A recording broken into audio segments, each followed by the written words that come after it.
Okay, picture this. What if your neighbor, the nice mom who bakes cakes, hangs laundry, it seems totally ordinary, what if she was actually one of the most dangerous spies of the 20th century? We're looking at Agent Sonya, Moscow's Most Daring Wartime Spy by Ben Macintyre today. And we're pulling out some really game-changing insights, practical stuff that might just change how you think. So let's start with that ultimate double life, this idea of living, well, a totally normal life in the English countryside, but secretly a master spy. It's quite something, isn't it? Oh, it absolutely is. Ursula Kuczynski, Sonya as she was codenamed, her story is just, wow, how she managed it all. Running this really complex Soviet spy ring, even passing atomic secrets. And all the while, she's living this quiet domestic life, evading, well, pretty much every intelligence agency out there. The book puts it perfectly. Her neighbors in the village knew little about her. They didn't know that she was a high-ranking Soviet intelligence officer, gathering the scientific secrets that would enable the Soviet Union to build the bomb. Right. And what does that teach us, maybe? About deception, about trust. It really shows how, well, normalcy can be the best camouflage. The most amazing secrets hidden in plain sight, just because, you don't expect them there. Makes you wonder what we're missing. Okay, now think about this. Juggling top secret missions, handling incredibly risky communications, while raising 3 kids. And doing the dishes. Sonya did that every single day. Yeah, and at that point, it's really important when you think about gender and spying back then.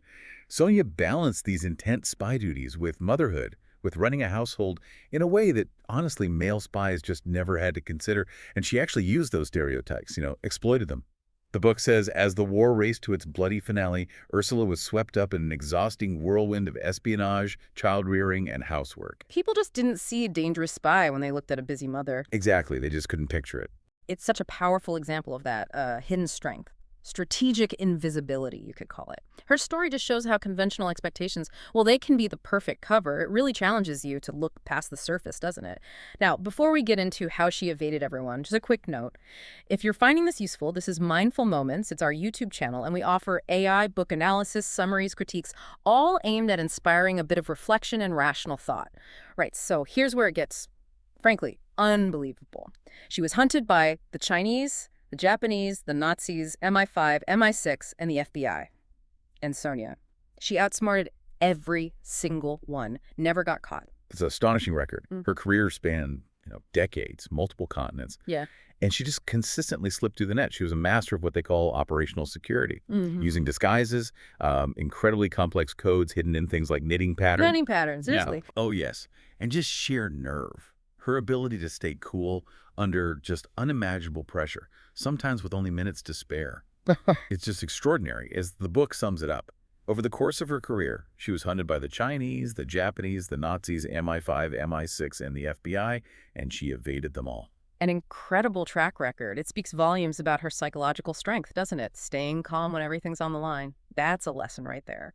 But what about her beliefs? Sonya was a die-hard communist her whole life, never seemed to waver until near the end. Then she started to see the flaws in the ideology she'd served. And that's such a crucial human part of the story. Even the most deeply committed people can, eventually, question everything. She gave her life to this cause, the Soviet Union.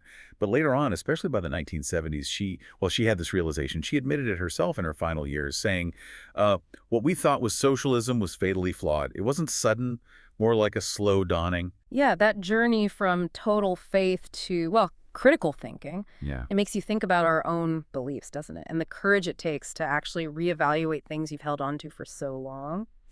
And finally, we can't forget the human cost. Spying isn't just action movies. There's a real price. Relationships, morality, mental well-being. Absolutely. It's often glossed over. Sonya's story is also about huge personal sacrifices, really difficult choices, like leaving her young son behind for a mission. That's just heart-wrenching. Risking her family's safety constantly, living with those emotional scars. The book talks about the impact of separating from her son. Separation from her 2-year-old son would leave a permanent scar. Ursula defended that bleak decision for the rest of her life, but she never quite forgave herself. Wow. That hits hard. That regret, even with all her dedication, it shows the true toll. It really makes you pause and consider the impossible choices people make in their situations and how they live with them. To get even more from these kinds of topics, you could start with our 5-minute viral moments over on YouTube, then dive into the in-depth analysis, check out the summary, and finally, get the comprehensive critique. Discover genre-based book podcasts at Mindful Moments. Subscribe and nourish your mind on the go.